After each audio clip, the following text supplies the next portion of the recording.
It is 7 p.m. I'm going to call this meeting to order. Will you please rise for the flag salute? I pledge allegiance to the flag of the United States of America and to the republic for which it stands, one nation under God, indivisible, with liberty and justice for all. Good evening, Cheryl. Will you do the roll call?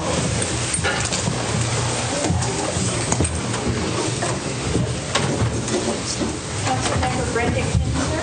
Present. Councilmember Jermaine Fernigay. Present. Councilmember Chuck Owen. Present. Councilmember Brendan McGoffin. Councilmember Carl DeYoung. Present. Councilmember Jared Couch.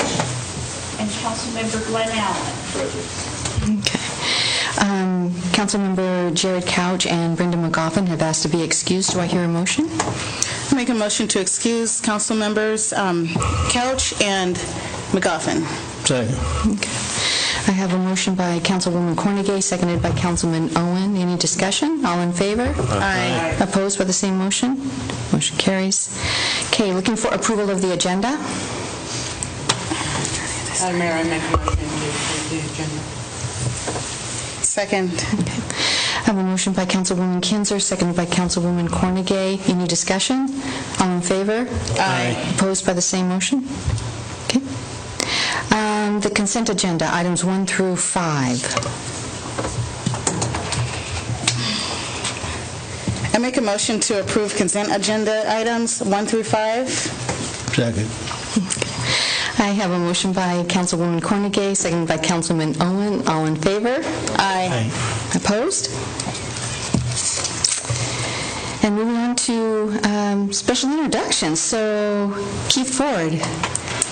Yes, hello, please come up. You're going to give a presentation about the Dewallic. Right. Yes. Yeah.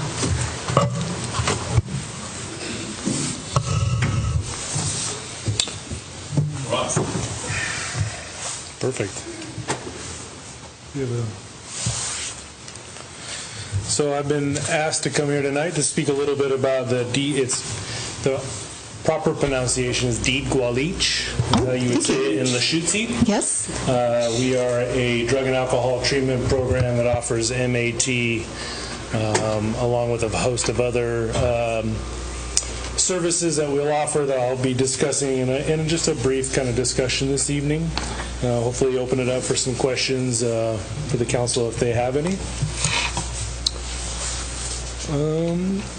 So in 1979, the Swinomish tribe opened up the wellness program on the reservation to help local tribal members there.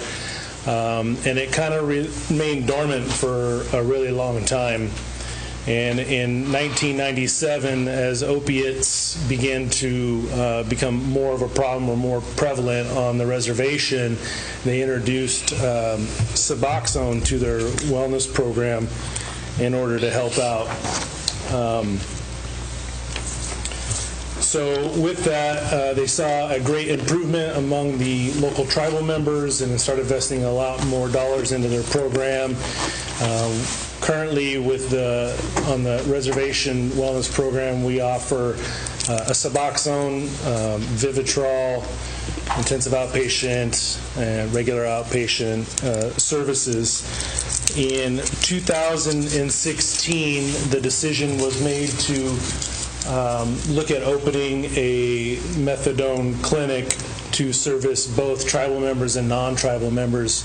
And I go past one. I'm sorry. Oops, I think I'm out of order. But so we purchased the property that was previously the Bayside Fitness grounds and began renovation from a gym to a medical facility. And we started working there today actually is our 2-year anniversary for full services being offered there. We currently offer methadone, Suboxone, Vivitrol, Naltrexone, Subutex, which is kind of a different modification of Suboxone,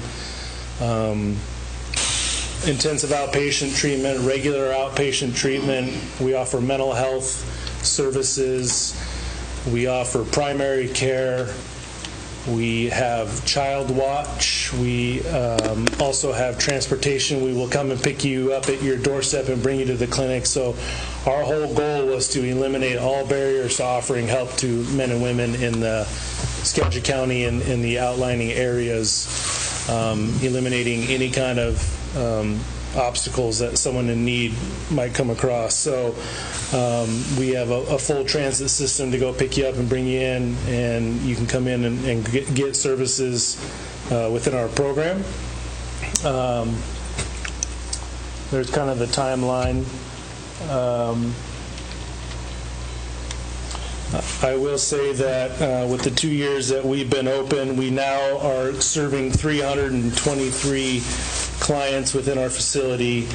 235 of those clients are on MAT, so medication-assisted treatment. 65% of our clientele is non-native. So that's leaving, obviously, the 35% as native population. We are open to the public. We have a native preference, pregnant women preference, getting them in, expediting their entry into the program. Let's see.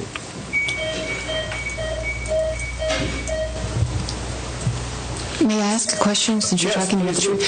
What about family therapy? Do you do family therapy at all? Any kind of family together with parents? We don't have a family therapy program. Our mental health providers will work with current clients and some family members and do some kind of individual counseling.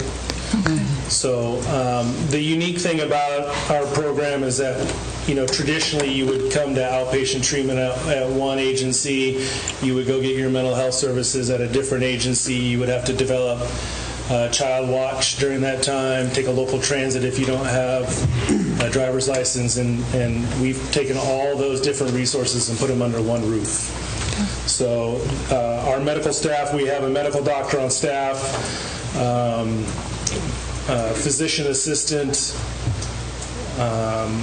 I got some staff members here. I'm just trying to pull off memory, but so that that agency can be the primary care for an individual. They can be referred out to a specialist if need be. We can do minor things within the facility, prescribe certain medications and things of that nature. What is the length of treatment? That's a really good question. So it really depends on what you're there for. Being close to Anacortes, we receive a lot of court-related DUI referrals and things of that nature, and that can have a specific end time. People that are on medication-assisted treatment can be there for quite a while, trying to recover from their opiate addiction. So there is no end date for people, and we work with individuals with their needs and where they're at, getting them where they need to go. I know you have a program here, but can you talk about that when people check in, how they check in? Because I thought that was really, that was unique. Yeah. I've never seen that done in another facility before. As far as the whole process goes? Right. Yeah, so when someone walks into our facility, they'll be greeted by the staff. A counselor such as myself will come down and meet with them for a consultation and kind of find out what their needs are. At that point, we'll set them up for an assessment. And the next point would be meeting with, if they're on opiates and are looking for some medication-assisted treatment, they'll meet with the medical providers same day. We try to get them in the next day to do an admit appointment and what we call an induction, where they can start taking medication there. We set them up with a treatment plan of expectations of groups and what that's going to look like, and their one-on-one schedules, and map out how they're going to do that. If we need to provide transportation, we set up transportation for them, get them on the bus schedule so that the bus driver, like I said, they go straight to their front door and pick them up. So it isn't even like, you need to get to Food Pavilion at 6 a.m. We'll come to 4th Street and pick you up. So, through the meeting process, if we determine that mental health services are needed, we can make the mental health referral within our agency, set them up for mental health assessment. Their children can ride on the bus with them. They can bring their children through the front door, take them to child watch. All these services are obviously free of charge, the transportation and child watch. As long as they're in the clinic, we will watch their child for them. So if they're going to education groups, one-on-one sessions, mental health sessions, their child will be in a safe place and watched by skilled staff that we have there. Any medical appointments, we do random UAs on people, kind of like any other treatment facility, working with them to get their opiate use stopped and addressing other needs. So, is there anything else specifically? No, I just... Tour makes it a whole lot more three-dimensional. Well, I think what was most impressive is that everything happens so close together. It's rapid progression. It's not a week out or when we can squeeze you in 3 weeks from now. Yep. It's within 24 hours. We have a walk-in day that anybody first come in, and so I think it's typically Tuesdays. We can have 5 assessments on Tuesday. So we're extremely busy out there. We like it. I think that we're making a huge impact in the community, and this slide shows kind of the greater area that we serve. So we get people coming from that entire outer rim. I have a question for you, kind of off of, if that's okay. Yeah. How do you serve the homeless population? Like any other population. And of course, housing is always an issue, and I'm coming to that one next. Housing is always an issue, especially in the substance use field. A lot of substance abusers are felons, mental health, unemployable, can't afford rent. Housing is always needed. I'm sure you guys are all aware, just for the average person, that housing is hot commodity. So, but they get transportation as well, don't they? They can get transportation as well. Oh yeah, absolutely. Yeah, and that might be. Where are you staying currently, and we'll meet you in that area. Yeah. But yep, and our building is one of the reasons why we selected where we did is it's right on a bus route. So their South March Point Road is a major bus stop, so anybody can ride the transit system into our facility. And we also provide bus passes for people that aren't on our transportation. We can hand out daily SCAT passes or monthly ones if they meet those qualifications. So. Thank you.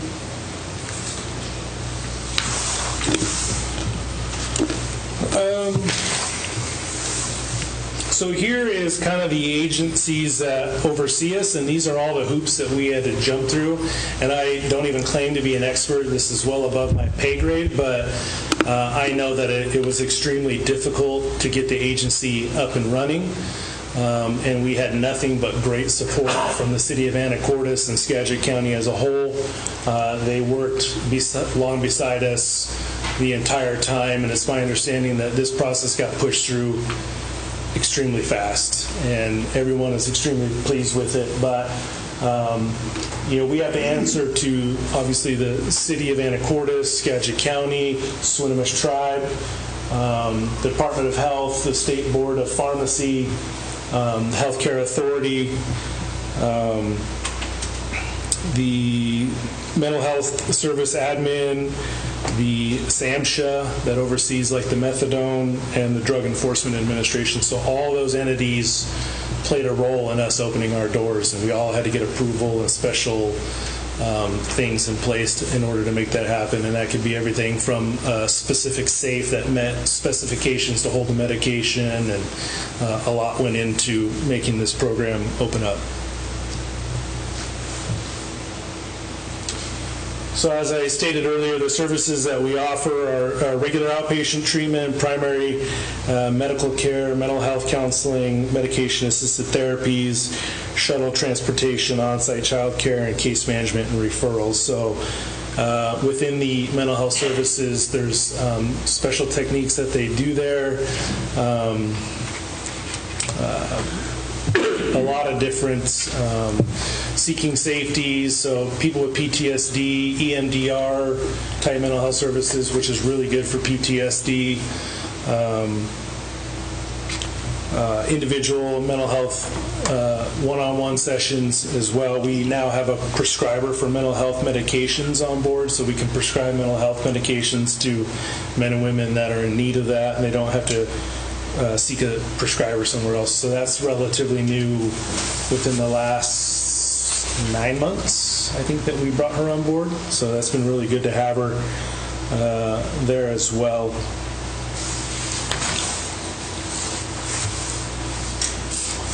There's a picture of our current lobby.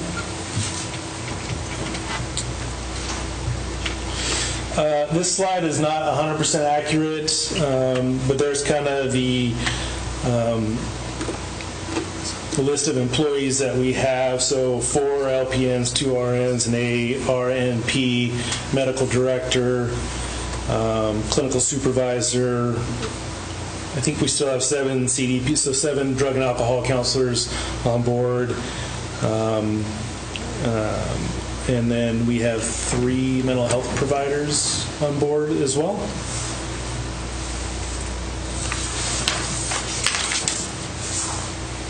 We also employ a social worker, which that is her main focus in utilizing resources in the communities.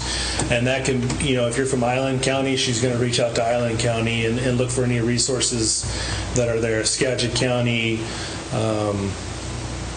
just kind of wherever that need is. And she is a really busy lady, so she does a really good job.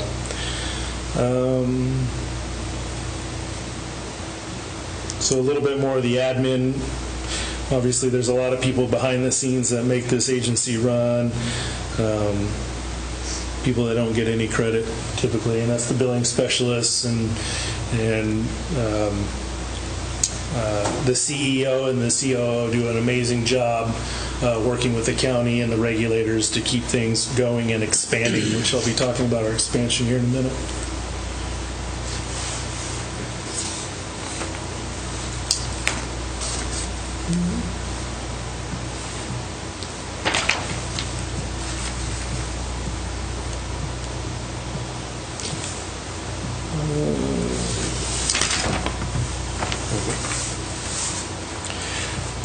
So we know that opioid use is a chronic relapse disorder. It has a very low success rate standing on its own.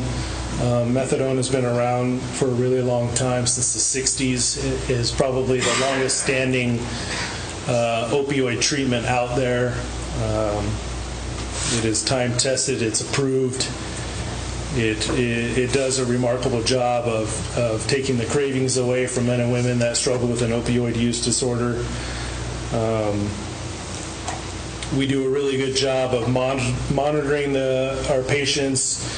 Once they reach a specific milligram, we're doing blood draws on them, what we call peak and trough. So before they come in and take their medication, we'll draw blood and see how their levels of medication is working in their system and metabolizing. And then we have them take their medication, and they come back 3 hours later, and we draw their blood again, and we see how it's affecting into their system so that we can accurately dose someone on the medication, because we're not out to overdose someone and make them sedated. If someone is at a proper medication, they will feel no effect from the methadone, other than they won't have any withdrawal, any cravings. They will feel, dare I say, normal. They don't have that craving, so it goes away. And for how long do they have to be on the methadone? That's a really good question, and there is no good answer for that. I've worked with people that have been on it for 4 months and have tapered themselves off, and I know people that have transferred from other methadone clinics that have been on it for years. Thank you. So it's kind of like, how long does someone take metformin for their type 2 diabetes? And some people take it their whole life, and some people can change their diet, exercise, lose a bunch of weight, and be able to stop taking it. It's the best answer I can give for that.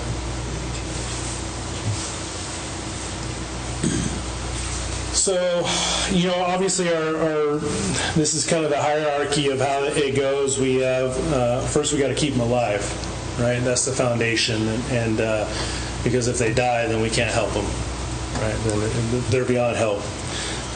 There's harm reduction models out there, needle exchanges, and Narcan overdose kits that get handed out. And again, that's kind of meeting the men and women where they're at. We hope that we can keep them alive long enough to come into a clinic and seek help and move up to that next phase, and that's maybe getting some treatment involved, some education, some coping skills, some things of that nature. And then we provide, within the clinic, our evidence-based treatment, intensive outpatient treatment, education classes. So we pride ourselves on not being a dose-and-go facility. We pride ourselves on offering treatment and offering medication to help with those cravings.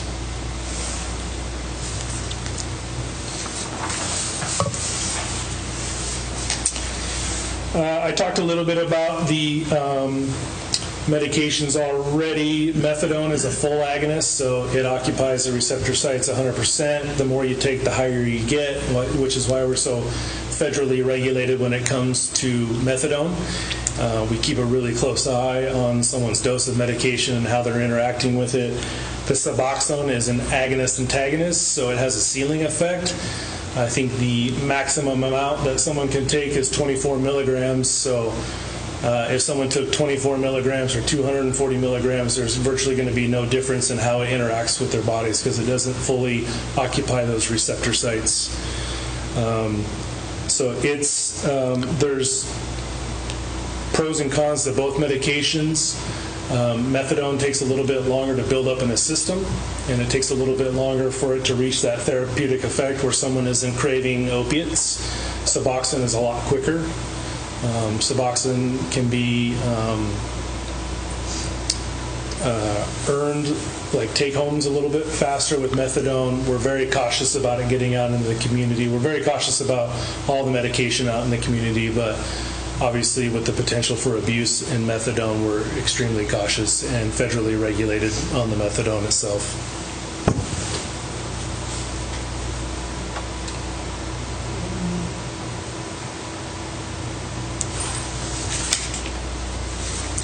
So there's kind of just a picture of everything that I was talking about. That's everything under one roof.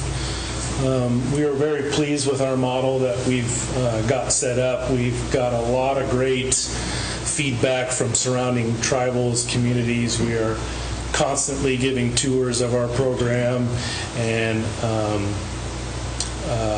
I think that we have a few tribes in the queue to kind of mimic what we're doing.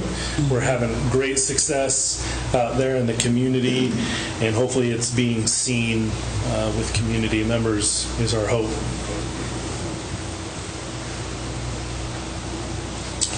I think that's it as far as our current program goes. And so what I'm happy to please report on tonight is that we have recently signed the property, the old drive-in theater just to the east of the clinic there. It's 7 acres that we just purchased that we are going to be building a housing compound on. Short-term, longer-term, transitional housing. I think we're looking at putting in a social detox there. We're looking at putting an event center in there for trainings for the substance use community. That should actually, I think it should come out in the paper tomorrow as far as that, so you guys get to hear it first. We're really pleased with that. We'll be breaking ground on that immediately. We are also adding 20,000 square feet to our building, essentially looking at tripling in size to be able to accommodate people needing the help, which is both awesome and unfortunate, all in the same sentence. Unfortunate that the need is there, but glad that we're doing something about it. The expansion of the building should be done in about a year. So they just erected the 2 towers, the staircase, and the elevator shaft, and are starting to put up the foundational walls on the outside. So a lot of stuff is happening out there as we speak, and we're extremely happy about that. It sounds like the program accelerated. It filled quicker than you anticipated it would.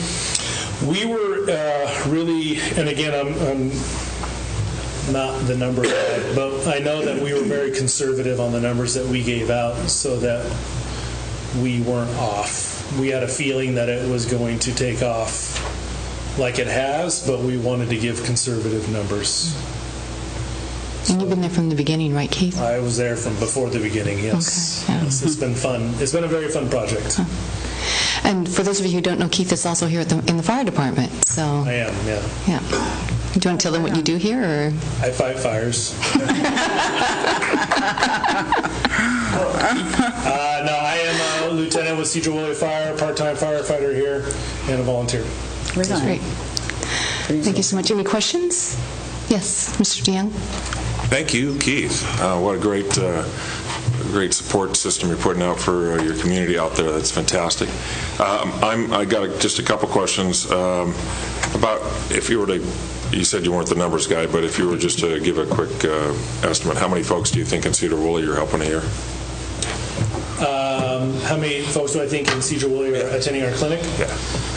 I know that we service Upper Skagit Tribe quite a bit, and I would venture to say that we probably have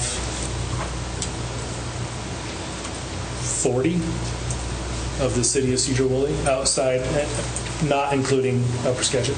Okay. And then can you talk to me a little, you brought up needle exchange. How does that work? We don't actually have a needle exchange. That's just one aspect of a harm reduction. Phoenix Recovery Center does have a needle exchange bus that drives around to different communities, has scheduled days, times, locations where they'll meet men and women that can come and exchange needles. We don't actually do that in our program. Right. Thanks so much, Keith. Thanks for doing this. Yeah, absolutely. Anyone else? Yeah.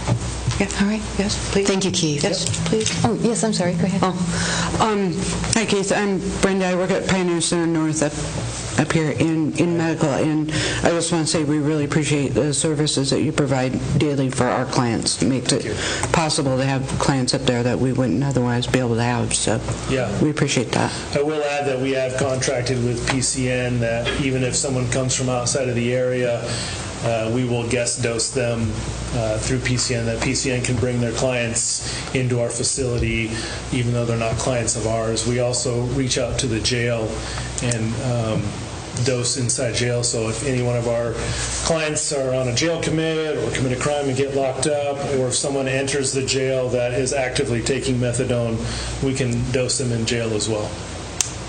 So that's something that we do. We don't provide the drug and alcohol treatment groups in jail, but we will provide the medication for the jail. Wow. Okay. Anyone else? And could you say the name one more time? I will. A little story about that. When we first opened up, we've been calling it Dig-Gwallich the entire time. I remember. And then we had a couple come in that spoke and teach Lashutsi, which is the native language for Swinomish, and they corrected us, and this was about probably 10 months ago that we've been saying it wrong the whole time, and so it's pronounced Deed-Gwallich. Okay. Like a car deed. Yeah. Best way I can say it. So we, our staff have been working on us mentally changing it, how we answer the phones, and we've been saying it wrong the whole time. Okay. All right. Well, thank you again. You're very welcome. informative. Next is Sarah. Is Sarah here for the 2020 census? I don't see Sarah here. Okay. We will move on to staff reports. Chief Tucker. Just a couple things. Today was our first day of the academy for Dion. He went down, I think, on Monday, got all checked in on Tuesday, and today was his first day. That sounds exciting, like, yay, we got one in the academy. Yeah, he won't be off FTO until August. So we're on the path. We just started on the path with him. We're real excited to get him rolling on that. We have made a conditional job offer to another officer, and the mayor can see if I get the name right, but it's Harrison McGahey. Yes. He lives here in town, and we've done just the preliminaries and testing. He placed well enough that we can give him a conditional offer, had a good interview with him. And what's really sad is I'm hiring people that are considerably younger than my children now. I don't know when and how that happened, but it's now. And finally, just with the way things have been going, we've just started, patrols started working 12-hour shifts. That was something that we worked out the details with our guild and how that was working. I was a big opponent of that. I don't like the idea of putting people to work for 12 hours a day, but my sergeants reminded me we were doing that anyway with no intention of doing that. It was just happening.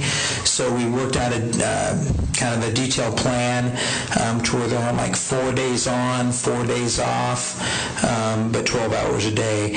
And it's some complicated fire department-like shifts that it makes no sense to some of us. But we're kind of excited about to see how it works out. I think it makes for some pretty long days, but hopefully some decent weekends. And that's what we've been finding out is folks aren't necessarily just swamped with work all day long. They're just busy all day long, but they're often having to hold over or come in early, stay late, come in on days off, and we're trying to avoid that as much as we can.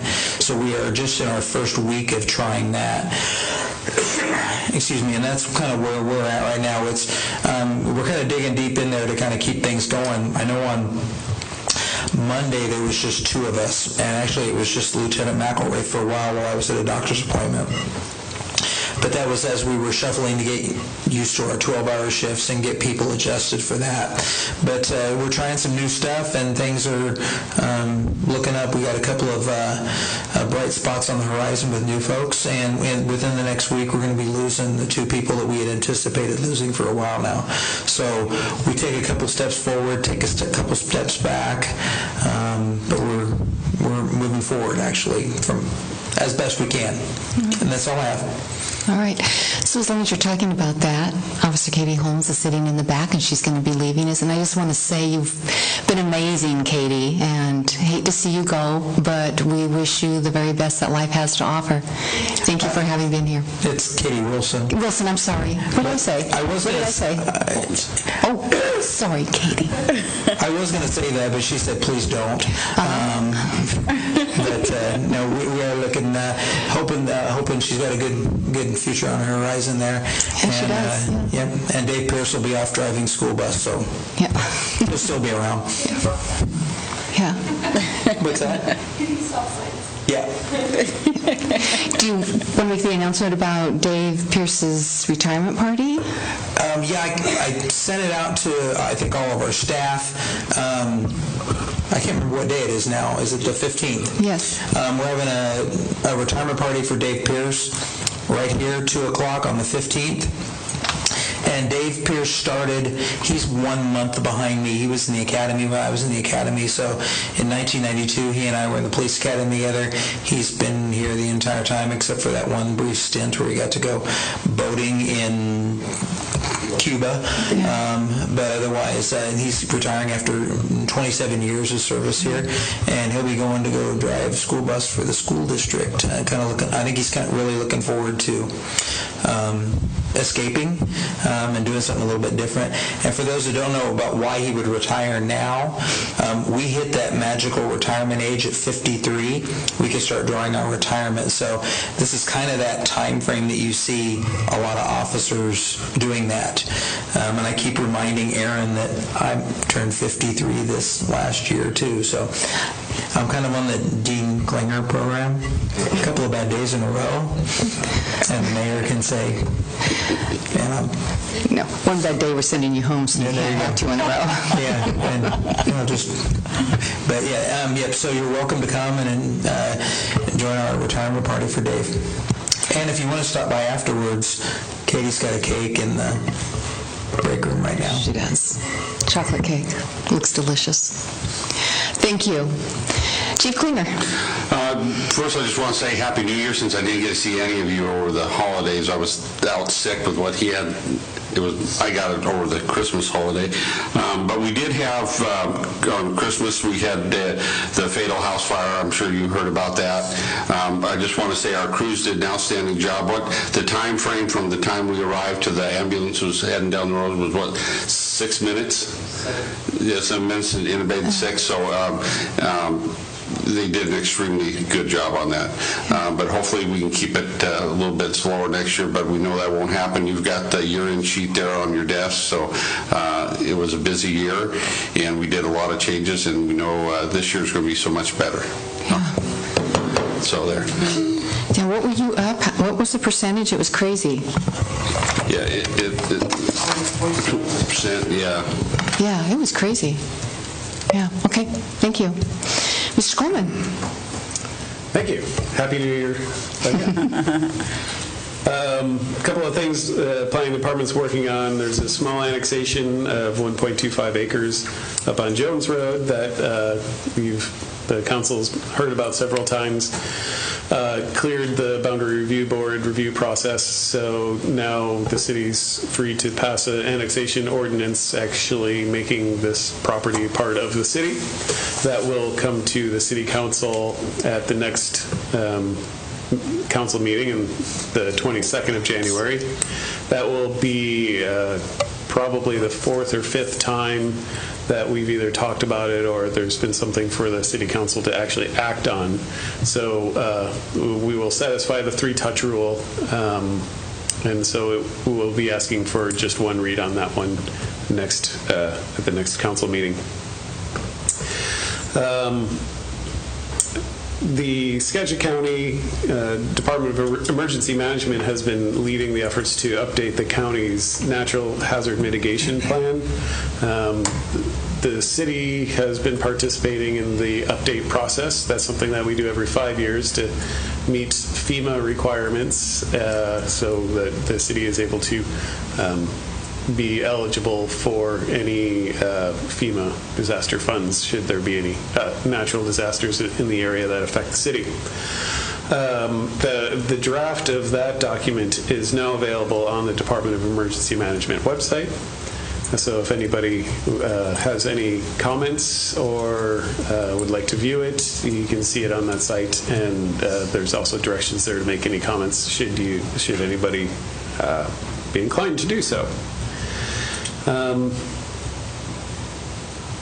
The Planning Commission meeting is going to be, we're going to have a public hearing on January 21st on accessory dwelling units.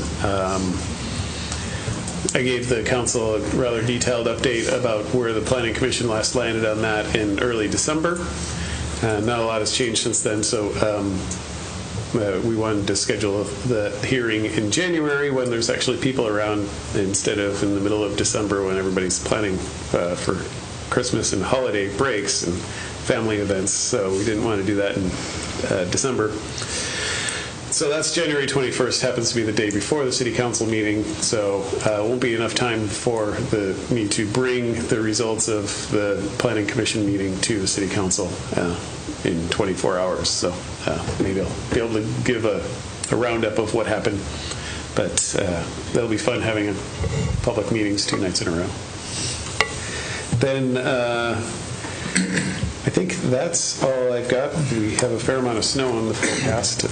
That is keeping building and planning department and public works department on our toes.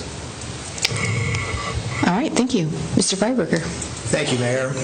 Just a few updates on some of the planning and design work we've got going on now at Public Works.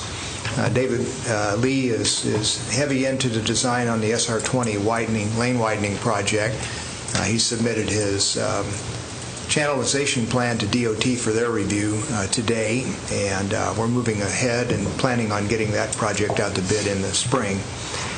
He's doing some work on the Cascade Trail extension that goes out that same way at the same time. That project doesn't have construction funding, though, until 2023, but we're designing them together as they should be. At the next council meeting, we'll be asking for council's approval to sign the agreement for the Jameson Overlay Project. We're working with finance to figure out how to plug our local funding issue we've got, and as a result of I-976's passage. And along that line, at the work session on February 5th, we'll be coming with an update memorandum to you on the effects of that on us, not just this year, for the next several years, what that's doing to us and what our proposals are to plug that funding gap that's going to create on us. We're also in full design on our SR20, SR9 Township Intersection Improvements Project. We should be seeing the first round of drawings for review in the next week or so. That's due to us. Our plan is to have that out and ready for a spring bid if funds happen to become available at the SCOG level. We do have construction money allocated for 2021. It's possible those funds could be obtained a little earlier if we're ready for that, and so we're just getting in place to be able to take advantage of that if that's possible. We're also getting very close to a submittal on our wastewater treatment plant electrical upgrades project. That'll be, well, I don't have a firm estimate on it, but it'll be somewhere in the $500,000 range for doing those upgrades that are necessary down there for safety purposes and getting ready for the expansion that we're looking at down there in the next decade. Tonight, you approved in the consent calendar the addendum to Carletti's contract to design the lab ops building replacement, and so we'll kick that off and get that in place we plan for construction for that in 2021. I also received last Friday the final version of our Jones-John Liner Trail Road Corridor project, and so I'm reviewing that right now. It's looking very good. That document is going to be very useful for us as we move that project forward. A couple of things that are going on now. We've been working with administration and BNSF to make a push to legislature during the short session for funding to move BNSF on design and construction of the undercrossing itself. The idea is if we can get them to design and build that either later this year or next, that's the keystone to the rest of that project happening. And an interesting development yesterday, I got an email from the Transportation Improvement Board asking us the status of that project. And I said, well, I just received my scoping study, and we're going to have a conference call with them on Monday and talk about that. I know they're very excited about that, and so we're getting in place for moving that project forward, and I think it's going to gather steam as we go along here. That building of the undercrossing itself is the absolute key on that. Another thing that we're finding is that the transportation modeling that we've been looking at, I've been a little concerned over the last few weeks just with a number of new residential units that we see coming, and John and I and Catherine last evening sat down and put our heads together and talked about how many units we might see over the next 2 to 3 years. My concern was we've done all the transportation modeling for the Jones-John Liner project and our transportation plan in general, assuming a certain amount of growth in town. And the question that was beginning to alarm me at my early morning cogitations on these things is this going to happen quicker than we thought? And the answer is yes, it looks like it is. Of course, there's a lot of things can happen, but there are a lot of units out there that are potentially going to be developed and go to sale in the next couple of years. And so we've been using, we thought, a somewhat reasonable 75 connections a year as we presented the sewer comp plan to you. Could be more than that, could be considerably more than that over the next couple of years.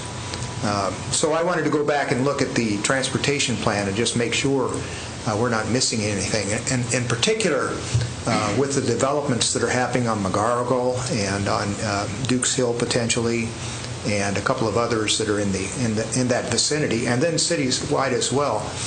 So we have had Transportation Solutions, who does our transportation modeling, update our model that we prepared in 2015 so that we can, if we get a development coming in that's going to add 50 or 100 lots, we can have them enter that into the model and see what that does intersection by intersection in the city. Very powerful tool. One that I've known is available to us for some time, but we hadn't had really the reason to use it, but we're there now. And so that's going to be a powerful thing to do. And along that line, I had them run that. John provided the development information that he had, and we took a snapshot of the intersection at at SR9 and John Liner and McGargle, which is an intersection of high concern for us because of the existing peak hour issues we have with the school opening and closing hours. And so we've crunched the numbers on that and done it. And it doesn't appear that the 3 developments that we know of right now will drive us below our level of service that we set as a minimum for that intersection. That's one thing I really wanted to know as we went forward. But we'll have to keep a close eye on that as other developments come in. We also have the potential for some development on the north end of town with an annexation that's underway right now. There could well come a point where we have to either say, no, you have to slow down your development, or you have to participate in a SEPA mitigation towards moving that intersection improvement forward faster. And that's the kind of things we're looking at and keeping an eye on. I just wanted you to be aware that that's a concern for staff, and we're watching that very closely. And so in the John Liner study and the transportation improvement program that I'll be getting to work on here shortly, the yearly update on that, we have that project slated for 2023, which appears about right, that we're going to want to get that done. So I'm very glad that TIB is interested in talking to us, because that one may be one we'll want to move forward quicker, sooner rather than later. One thing that the most recent model told us was it would be not a good idea to open the new Jones-John Liner route until that intersection is built. And so we'll have to be very cognizant of that as we move forward with that whole project. And along the line of transportation, I also have TSI updating our transportation impact fee program. The way that's set up, and the years are flying. I don't know if it seems like that to you folks, but we updated that last in 2015, and it seems like yesterday. And we haven't been doing annual updates on that, and it's similar to our discussions that we had on the sewer connection fees. It's something that prudency requires us to look at that yearly, and we have been, but we've held them fees down just in the interests of making sure that we didn't get in the way of our economic recovery, which is well developed now.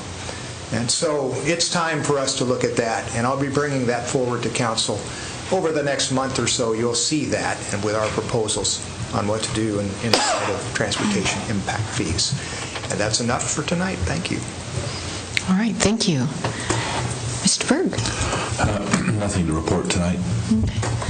Mr. Merriman? I have just a couple of quick things. Finance right now, we're finding ourselves at the end of 2019, so we're starting to wrap up business for the year, which means we're going to get ready for the state auditors to come in.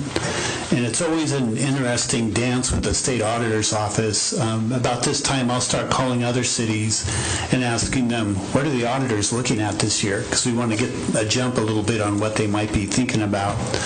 One of the things a couple of cities near us have had discussions with the auditors about is what they call a claims cutoff period. And each year, you probably don't see this really, but if the city receives goods or services during 2019, we have to leave the 2019 books open for 20 days. It's a state law that says you have to leave it open, so even though you're paying it in January, you're going to charge it to that previous year. It's just a funny thing to do. They want to make sure that we're paying for things in the same year we received the goods. What they used to do is say, okay, you could just leave it open for 20 days, you stack up the bills, you pay them, and city council can approve them at their next meeting. Well, one city to the west of us here, Burlington, had an exception with the auditors, where the auditors said, no, you can pay the bills by the 20th, but your council has to approve the bills by the 20th as well. Which, if you really think about it, we'd have to have a special council meeting on the 20th, which would be a candidate for the shortest council meeting in history, because all we do is call the meeting to order, say, pay the bills, and then adjourn the meeting. So what we're doing right now is trying to see if we can get the Bellingham audit team to give us some clarification on that. We feel that that rule's not exactly how the RCW was intended to be followed. So we'll let you know on that. Best case is they'll say, no, we really don't want to do that. We don't have to do anything than we've normally done. Worst case is we may have to talk to you about having a special meeting that would be very quick, somewhere around the 20th of January. So hopefully they won't press that issue, but you just never know. Each audit team is different, and they can interpret things differently. Madam Mayor, I have a question. Yes. So the 20 days is calendar days, not business days, because the 20th is a holiday. Correct. So it's calendar days. It's calendar days. Thank you kindly. And we'll talk with them. If that's what they hold to, then we'll see if it's a Friday or a Monday or a non-holiday. We have to see how that works. The other thing, I'll talk a little bit more about this probably in the next couple of weeks when we do our year-end financial update. We'll talk a little bit more about the economy again, as we've done in the past. But just in quick, there's a group called the Federal Open Market Committee, and they meet every month. It's called the FOMC, and you'll hear on the radio that say the Fed met today. That's who the FOMC is. And what they do is they put together some notes to their meetings. It's about 25 pages, but I've learned over the years you can go to page 25, the last paragraph, and pretty much figure out what the meeting was about. So I did that after the last meeting in December, and we had talked about the possibility of a recession coming probably this spring into summer. They're kind of starting to reverse that position now. There's some technical ways they measure that. We talked about a yield curve. If you go to the bank and want to get a CD at 6 months, you might get 1%. If you go out 2 or 3 years, that percent might be higher. That's typically what you see in the market. They have what they call as an inverted yield curve, where it works the other way. You might get 6 month CD at 1%, but a 10-year CD could be 0.8%. It's really odd to have longer terms go less, but it does happen. And about the last 12 times that has happened in the U.S. economy, it's been followed by a recession. Well, we had one of those this last year, an inverted yield curve. But oddly enough, with the Fed changing interest rates, they lowered them for a while, and then they flattened again. That yield curve has gone back to normal, so which is maybe good news. You know, it's not a perfect bellwether of a recession, but it's looking like right now the concern about a recession is receding. So that would be good if we're not dealing with that this next summer. But we'll talk a little bit more about that as we get a little bit more information as the Fed wraps up business for the year as well. We'll talk about that and maybe what the impacts could be on our budget in Sedro-Woolley. And that's what I have for my report. All right, thank you. It's interesting. Councilman Ray? I have nothing. Okay. Councilwoman Cornegay? Just want to say Happy New Year, and that's all I have. Okay.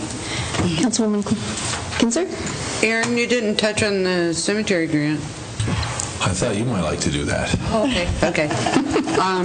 Well, last fall we applied, or Aaron applied for a grant through Department of Archaeology and Historic Preservation, and this year we were awarded $24,428 towards improvements at the Northern State Hospital Cemetery. So that's super good news. And that is in part because of the work that you did, correct? Just a little. I only did a little bit. But we couldn't have applied if you hadn't done that, correct? True. So thank you. Very happy. All right. And Councilman Dion? Thank you, Mayor. Also would like to echo Happy New Year, and I wish you a happy and successful 2020. Just real quickly, first week of February, I'll be out of town. I'll be down in Olympia. Is our lobby sheet still current on John Weiner? I'm updating it right now. Okay. Scoping study, so don't mind touching base with you. Okay, happy to be a resource there. Also wanted to thank John and Doug for the last year of working with the committees, finance and planning. Looking forward to working with the chiefs on public safety and with Doug on utilities. So looking forward to that this next year. Also, as mentioned before, Monday, January 20th is a holiday. It's Reverend Dr. Martin Luther King Jr.'s holiday, and I would encourage folks to view that as a day of service, so check in with your community of faith, check in with service club, check in with a school, and I'd encourage Volunteer Day. Also, just a point of personal privilege, Chief Klinger brought it up. I had the great privilege of volunteering with Philip at the Senior Center for the past several years, and I know there's about 4 of us in this room that knew him from the Senior Center. Nice to see the support out here. He will be greatly missed. I had the privilege of working with him on Christmas Eve at the Senior Center, and of course he passed away in the fire on Christmas morning. Thank you. Mayor, Yes. I would like to thank you and Aaron and Doug for meeting on Monday. We met for an hour, and you gave me a lot of healthy information on where the city's going and the direction. So anyway, I appreciate those meetings because it helps me get up to speed. Well, welcome aboard. We're glad to have you on board. Thank you. I just have a couple of things. First off, I heard from Representative Rick Larson's office, and he's going to be here in Sedro-Woolley for community coffee. It's going to be at the the Senior Center. It'll be from noon to 1:30 on Sunday, January 12th. So, and I'll see if maybe Bill can't put this up on our website so that it's there. But he would love to see all of you there. And also just to kind of make the council aware that we'll be looking at, for those of you that we have had opportunity to meet with, we'll be looking at dates for the council retreat. But something to think about is what you would like to see maybe as far as issues you'd like to cover or training that you'd like to see happen, or topics that you would like to discuss, so that we can weave that into the retreat. And also, we are looking to set up a tour of the new library. I had the opportunity on Tuesday to go out and see it, or maybe it was last Thursday. It was raining. Oh my God, it was just absolutely awful. However, it was amazing to be on that site. It's even without all the walls and the roof on, just to be in it, you get a feel of just how grand it is going to be. It was quite an experience, and so we'd like for all of you to see how far it's come and to have that experience too. Yeah, it's one thing to drive by, but to be on site is something totally different. So we'll be trying to arrange that. Hopefully, maybe late afternoon. I know that might be a push for some, but we're going to try to figure that out. Okay? Okay, other than that, I think that is it. Public comment. It is 7:57, and I will open it up for public comment. If you have anything you'd like to share, please give your name and address and try to keep it to 3 minutes. Is there anybody for public comment? Okay, if not, I will close public comment at 7:57, and we'll move on to new business. And I would actually like to table this with the permission of the council. It's the appointment for Mayor Pro Tem. I was approached by an individual who said they'd like to see all the council have the opportunity to weigh in on that. So, as you know, Councilman McGoffin will not be back until our next council meeting, and could be that Mr. Couch the same. So, if there's no problem with that, I will table it till the next meeting. Do you have any objections? Okay. If not, then, unless there's anything for the good of the order, we're adjourned.